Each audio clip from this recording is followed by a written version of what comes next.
Hello. Here is a little advice for those of you who are struggling to find special symbols on Mac computers.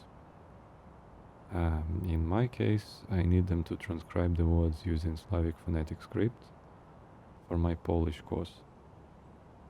But it will work for other sets of symbols, Unicode, smileys, and all the other funny symbols as well.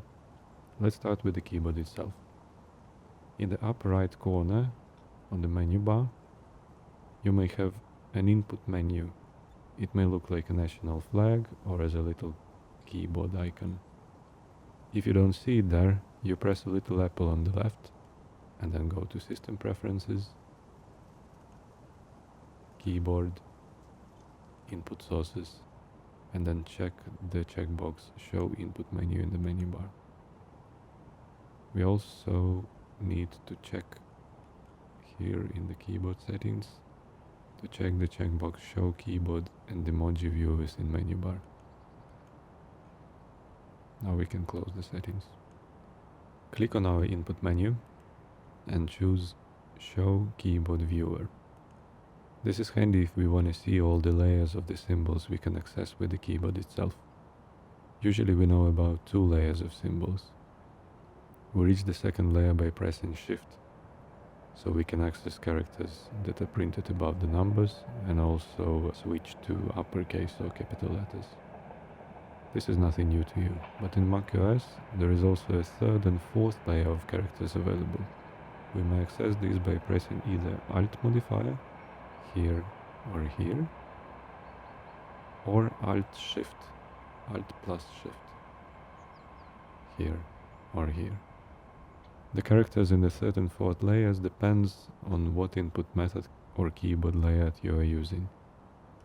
So I will switch to Polish layout, and now you can see how the 3rd layer on the Polish layout looks like. So if I want to type Polish nasal O, not sure how to spell it correctly yet, I press and hold Alt and then press A. For the Polish capital letter W, I press and hold Alt plus Shift and then press L. For some letters, mostly vocals, there is another trick. You may press and hold the letter key for a second until this little picker appears.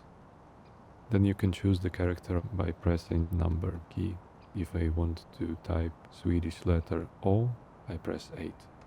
I can also choose it from the picker with the mouse. You may want to test yourself what letters it works with, since it depends on what input method or layout you use.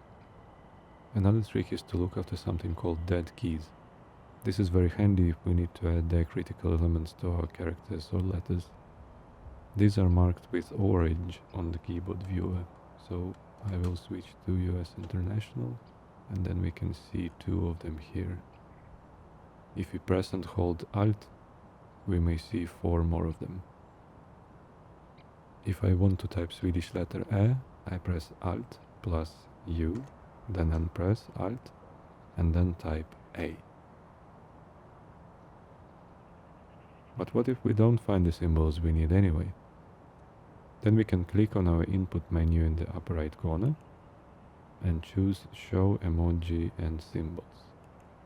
The little window will appear. It might look like this as a character viewer, or it may look like this, more like smiley picker on your iPhone or Android smartphone. We switch back to character viewer. This window can be accessed by pressing Ctrl+Cmd+Space. So let's click on the settings button and then choose the menu item customize list. All the bunch of symbols will be checked by default here. I unchecked most of them except for those I use often. For transcribing, phonetic alphabet list is essential. You also may want to check the Unicode within code tables, so you may have even more character lists available. Okay, for Slavic phonetic script I will need the character Z. Here. It's called Latin small letter Yer. I can add it to favorites and then pick all the other symbols I will need and put it to the favorites. Then I can open the favorites and then see all my symbols here. If I need to type something of these characters, I simply double click it. You can also drag and drop the symbol, but I'm not sure if it's as convenient. If I want to type Z, the softened Z, I double click Z and then double click the diacritical element of my choice. In this case, it may be combining acute accent. Combining symbols will appear above or below or over the characters. Conveniently, the character viewer is linked to the program that was active when we opened it.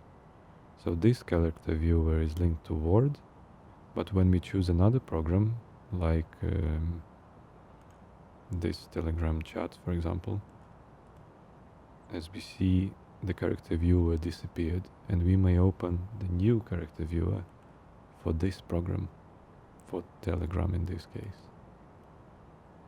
And now we can use it to type emojis. This is very convenient if we are working with various sets of symbols in different programs. That was it. Hope it will help someone, and thank you for watching.